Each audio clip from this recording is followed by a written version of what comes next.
នយោបាយហើយនឹងឆ្នាំងបាយតើមួយណាសំខាន់ជាងតើអ្វីទៅជានយោបាយអ្វីទៅជាឆ្នាំងបាយតាមពិតទៅនយោបាយហើយនឹងឆ្នាំងបាយហ្នឹងវាមានការពាក់ព័ន្ធគ្នាណាស់គ្រាន់តែថាឆ្នាំងបាយវាស្ថិតនៅក្នុងលក្ខណៈផ្ទាល់សម្រាប់ការរស់នៅប្រចាំថ្ងៃរបស់យើងរាល់ពេលការហូបបាយគឺយើងតែងតែបើកឆ្នាំងដើម្បីរកបាយមានន័យថាឆ្នាំងបាយគឺជាតម្រូវការសំខាន់ហើយផ្ទាល់បំផុតនៅក្នុងការរស់នៅប្រចាំថ្ងៃរបស់យើងដោយឡែកពាក្យថានយោបាយវិញនយោបាយគឺវាមានច្រើនប្រភេទវាមានច្រើនកម្រិតឥឡូវខ្ញុំនិយាយត្រួសនយោបាយវាមានកម្រិតនយោបាយបុគ្គលវាមានកម្រិតគ្រួសារវាមានកម្រិតសហគមន៍ហើយនិងកម្រិតប្រទេសជាតិរួមទាំងកម្រិតពិភពលោកជាដើមជាទូទៅពាក្យថានយោបាយគឺយើងតែងតែសំដៅទៅលើកិច្ចការរបស់ប្រទេសជាតិជាធំប៉ុន្តែពាក្យនយោបាយវាមិនមែនសំដៅទៅលើតែកិច្ចការប្រទេសជាតិទេ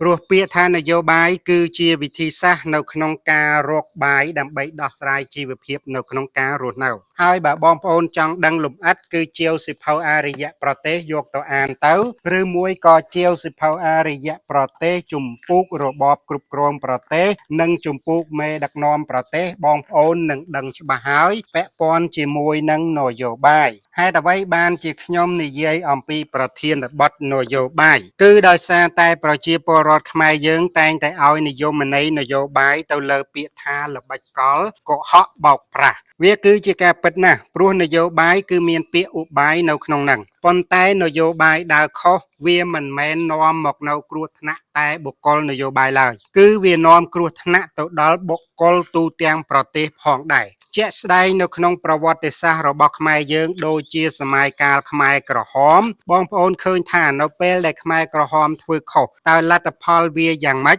នយោបាយដើរខុសអ្នកដែលស្លាប់មិនមែនតែអ្នកនយោបាយទេគឺប្រជាពលរដ្ឋទូទាំងនគរឯណោះប្រជាពលរដ្ឋខ្មែរជាង3លានអ្នកត្រូវបានស្លាប់ដោយសារតែប៉ុលពតធ្វើនយោបាយខុសក្នុងនោះគឺមានដូនតារបស់ខ្ញុំរាប់សិបអ្នកឯណោះដែលពួកគាត់បានពលីជីវិតដោយសារតែកំហុសនយោបាយដូច្នេះទោះបីជាបងប្អូនស្រឡាញ់ឬមួយក៏ស្អប់នយោបាយក៏ដោយក៏យើងត្រូវតែស្គាល់វាឲ្យបានច្បាស់ដែរព្រោះអានយោបាយហ្នឹងបើសិនជាវាធ្វើខុសវាគ្រោះថ្នាក់ដល់យើងទាំងអស់គ្នាខ្ញុំគឺជាអ្នកនិពន្ធភាពយន្តទេប៉ុន្តែបើនយោបាយវាដើរខុសវាងាប់ដល់ខ្ញុំដែរដូច្នេះហើយជាហេតុផលដែលខ្ញុំត្រូវតែសិក្សាអំពីវាឲ្យបានច្បាស់លាស់ហេតុអ្វីបានយើងត្រូវសិក្សាអំពីពាក្យថានយោបាយនឹងឲ្យបានច្បាស់លាស់គឺដោយសារតែទី1យើងជាមនុស្សទី2យើងគឺជាប្រជាពលរដ្ឋនៅក្នុងច្បាប់ធម្មនុញ្ញនៃព្រះរាជាណាចក្រកម្ពុជាយើងក្នុងមាត្រាទី51បានចែងច្បាស់ណាស់ថាពលរដ្ឋជាម្ចាស់ប្រទេសពលរដ្ឋជាម្ចាស់អំណាចក្នុងនាមយើងជាម្ចាស់ប្រទេសក្នុងនាមយើងជាម្ចាស់អំណាចមានន័យថា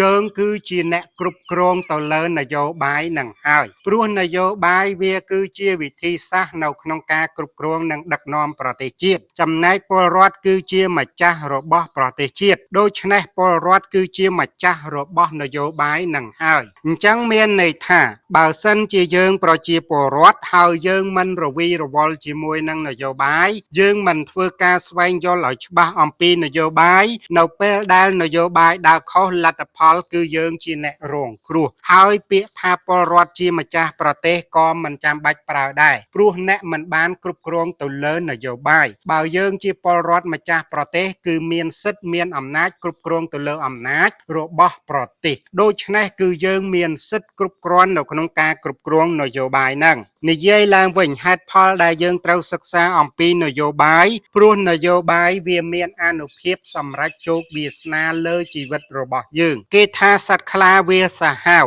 ប៉ុន្តែបើយើងគ្រប់គ្រងសត្វខ្លាបានសត្វខ្លានោះវានឹងក្លាយទៅជាអង្គរៈការពារយើងដ៏មានប្រសិទ្ធភាពជាទីបំផុតយ៉ាងណាមិញដូចគ្នាដែរនយោបាយដើរខុសវាធ្វើឲ្យយើងគ្រោះថ្នាក់យ៉ាងសម្បើមខ្លាំងណាស់ប៉ុន្តែបើយើងជាពលរដ្ឋអាចគ្រប់គ្រងនយោបាយបានប្រកាសណាស់នយោបាយវានឹងបម្រើប្រយោជន៍ទៅឲ្យប្រជាពលរដ្ឋទូទាំងនគរទាំងអស់នេះគឺមាននៅក្នុងសៀវភៅអរិយប្រ ទេសលុះត្រាតែយើងជាពលរដ្ឋម្ចាស់ប្រទេសយ៉ាងពិតប្រាកដហើយបើយើងជាពលរដ្ឋម្ចាស់ប្រទេសត្រូវតែស្គាល់ឲ្យច្បាស់អំពីលក្ខណៈរបបនយោបាយលក្ខណៈនៃមេដឹកនាំលក្ខណៈនៃប្រជាពលរដ្ឋលក្ខណៈនៃចិត្តសាស្ត្រលក្ខណៈនៃវប្បធម៌អរិយធម៌របស់ប្រទេសជាតិយើងបើយើងមិនស្គាល់អំពីលក្ខណៈរបស់ប្រទេសជាតិយើងមិនស្គាល់អំពីធាតុផ្សំរបស់ប្រទេសជាតិសំណួរសួរថាតើយើងអាចក្លាយទៅជាពលរដ្ឋម្ចាស់ប្រទេសស្របតាមច្បាប់ធម្មនុញ្ញ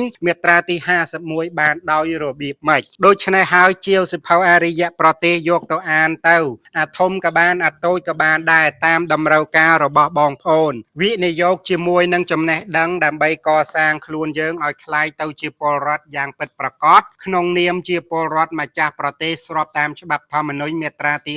51និងស្របតាមគាថារបស់ព្រះពុទ្ធថាអត្តាហេអត្តនោនេថោយើងជាម្ចាស់ជោគវាសនារបស់យើងកសាងភាពសុខសាន្តរបស់យើងដោយកណ្ដាប់ដៃយើងគំនិតនិងចំណេះដឹងជាប្រទីបសម្រាប់បងប្អូនគឺមាននៅក្នុងសៀវភៅអរិយប្រទេសជាវយកទៅអានទៅ